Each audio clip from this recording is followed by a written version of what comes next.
අද අපි කතා කරන්නේ වසර මිලියන 8කට කලින් ඇමසන් වනාන්තරය ආශ්‍රිත කලාපයේ ජීවත් වෙච්ච ඇලිගේටර් පවුලට අයත් ලෝ විශාලතම සහ දරුණුතම කයිමාන් සත්වයා ගැන. ඒ තමයි පුරුසෝරස්. පුරුසෝරස් කියන විද්‍යාත්මක නාමයෙන් හඳුන්වන මේ දැවැන්ත සත්වයා ජීවත් වෙන්නේ අදින් වසර මිලියන 8.5 අතර කාලේ. ඒ කියන්නේ මියෝසින් පීරියඩ් එකේ. ඇලිගේටර් පවුලට අයත් මේ සත්තු දකුණු ඇමරිකානු කලාපයේ ජලාශ්‍රිත ප්‍රදේශවල තමයි වැඩි වශයෙන් වාසය කරලා තියෙන්නේ. විශේෂයෙන්ම ඇමසන් වනාන්තරය ආශ්‍රිතව බ්‍රසීලය, පේරු, කොලොම්බියාව වගේ රටවලින් තමයි වැඩි වශයෙන් පොසිල සොයාගෙන තියෙන්නේ. ප්‍රධාන වශයෙන් මේ වෙනකොට පුරසෝරස්ලා වර්ග 3ක් හඳුනාගෙන තියෙනවා. ඒ තමයි පුරසෝරස් බ්‍රසීලියන්, පුරසෝරස් නිවෙන්සිස් සහ පුරසෝරස් මිරැන්ඩායි. බැලූ බැල්මට වර්තමානයේ ඉන්න කිඹුලෙකුගේ රූපයට සමාන වුණා. කිඹුලෙකුට වඩා දැවැන්ත ශරීරයකට මේ පුරුසෝරස් හිමිකම් කියනවා. ලැබිලා තියෙන සාධක වලට අනුව මේ සත්වයාගේ සම්පූර්ණ දිග මීටර් 10කට වඩා වැඩි වෙලා තියෙනවා. විශේෂයෙන්ම වැඩුණු පුරුසෝරස් සත්වයේ හිස් කබල විතර මීටර් 1.4ක දිගකින් යුක්ත වෙලා තියෙනවා. ඉතින් මේ හිස් කබල වල ප්‍රමාණය සලකලා බලලා සමහර විද්‍යාඥයන් පවසන විදිහට වැඩුණු පුරුසෝරස් සත්වයේ දිග මීටර් 12ක් හෝ ඊටත් වඩා වැඩි වෙන්න පුළුවන් කියලා මතයක් ඉදිරිපත් වෙලා තියෙනවා. ඒ වගේම තමයි සම්පූර්ණ ශරීරය ටොන් 5-8 අතර බරකින් සමන්විත වෙලා තියෙනවා.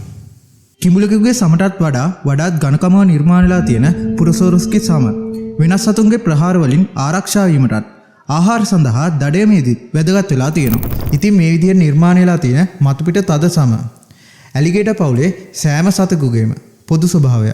සාමාන්‍යයෙන් ඕනෑම සතෙකුගේ දත් අධ්‍යයනය කරොත් ඒ සත්වයාගේ ජීවන රටාව පිළිබඳව අපිට පැහැදිලි අවබෝධයක් ගන්න පුළුවන්.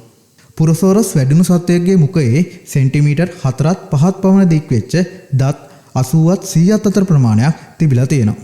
උල් හැඩයක් ගන්න මේ දත් පසුපසට තරමක් වක් වෙලා තමයි තියෙන්නේ. ඒ වගේම දත් අතර ස්පේස් එකත් හුඟක් අඩුයි. මේ නිසා යම් ගොදුරක් තදින් අල්ලා ගන්න වගේම සිදුරු කිරීමට සහ පොඩි කිරීමට මේ ස්වභාවය උපයෝගී වෙලා තියෙනවා.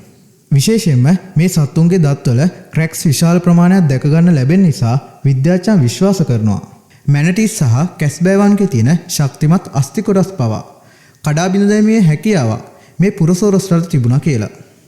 වැඩුණු පුරසෝරස් සත්වෙක් ගොදුරක් අඩපණ කරගන්න හරි එය ආහාරයට ගන්න ඒ ගොදුර මත යොදන බලය නිව්ටන් 69000ක් විතර වෙනවා. එහෙමත් නැත්නම් ටොන් 7කට සමාන බරක් ඒ මත යොදලා තමයි ඒ ගොදුර අඩපණ කරගන්නේ.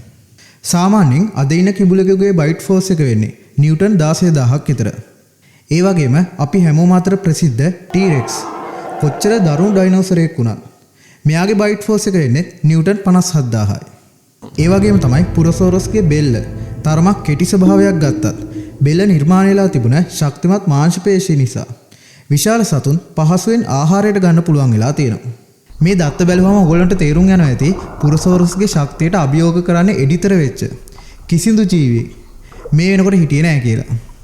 ඒ නිසාම සෑම සත්වයකටම පහර දීලා ගොදුරු කරගැනීමේ කැමැත්ත මේ දැවැන්තයන් සතු වුණා. ග්‍රැනස්ට්‍රොපොතේරියම්, එක්ස්නැට්‍රොපොතේරියම්, මෙගාඩොලඩස්, පොටැමොසීරන්, බොරියස්ටේමා, ග්‍රයිපොසුකස්, ස්ටපෙන්ඩමයිස් සතුන් ශරීර ප්‍රමාණයෙන් කොපමණ විශාල වුණත් මේ සතුන්ගේ මස් අස්ථි ඇතුළු සිරුරේ ඕනෑම කොටසක් පහසුවෙන් ආහාරයට ගන්න පුරසෝරස්ලට හැකි වුණා. ඒ නිසා මේ සත්වයන් ආහාර දාමේ ඉහළින්ම හිටපු සත්ත්ව කාණ්ඩයක් බවට පත් වුණා. මේ සතුන්ගේ ශරීර ප්‍රමාණය බැලුවාම දිනකට විශාල ප්‍රමාණයක් ආහාර පරිභෝජනය කළ යුතු වුණා. නිශ්චිතවම කිව්වොත් වැඩුණු පුරසෝරස් සත්වෙක් දිනකට අවම වශයෙන් කිලෝග්‍රෑම් 40කට වඩා මාංශ අනුභව කරලා තියෙනවා. මේ තත්ත්වය වර්තමාන කිඹුලෙකුගේ ආහාර අවශ්‍යතාවය වගේ 20 ගුණයකට සමානයි. ඒ වගේම තමයි මේ සත්තු බොහෝ වෙලාවක් ජලයේ වාසය කරා. විටින් විට ගොඩබිමට ආවත් ශරීරයේ විශාලත්වය නිසා ගොඩබිම තුල ගමන් කිරීම ඉතාමත් මන්දගාමී වුණා. මේ නිසා ජලයෙන් පිටතදී ගොදුරු අල්ලා ගැනීමේ යම් අපහසුාවක් මේ සත්වයන්ට තිබුණා. හැබැයි පුරසෝරස්ගේ යෝධ වලිගය නිසා ජලය තුල සාමාන්‍යයෙන් පැයට කිලෝමීටර් 26ක පමණ වේගයෙන් මේ විලෝපිකයට ගමන් කරන්න පුළුවන් වුණා. මෙතන තියෙන ඉන්ටරෙස්ටිංම කාරණාව තමයි සාගරයේ වාසය කළ දැවැන්ත මෙගලඩොන් මෝරුන් සහ අපි මේ කතා කරන පුරසෝරස්ලා එකම කාලයේ ජීවත් වුණා කියන එක. මම ඊට කලින් දැවැන්ත මෙගලොඩෝන් මෝරුන් ගැන සම්පූර්ණ වීඩියෝ එකක් කරලා තියෙනවා. ඒකේ ලින්ක් එක පල්ලෙහා ඩිස්ක්‍රිප්ෂන් එකෙන් දාලා තියන්න. කොහොම හරි මේ දැවැන්තයන් අතර සටනක් ඇති වුණේම නැද්ද? ඒක ගොඩක් අයට තියෙන ප්‍රශ්නයක්. සරලම පිළිතුර තමයි එහෙම සටනක් ඇතිවීමේ කොහෙත්ම අවස්ථාවක් නැහැ. ඒකට හේතුව මම මෙහෙම කියන්නම්. මෙගලොඩෝන් මෝරුන් වාසය කරේ ගැඹුරු සාගරේ. එතකොට පුරසෝරස්ලා වාසය කරේ ගොඩබිමට ආසන්න ජලජ පරිසරයේ. ඒ කියන්නේ මෙගලොඩෝන් මෝරුන් කවමදාකවත් නොගැඹුරු ජලජ පරිසරයකට ආවේ නෑ වගේම පුරසෝරස්ලා කවමදාකවත් ගැඹුරු සාගරයට ගියේ නෑ කියන එක.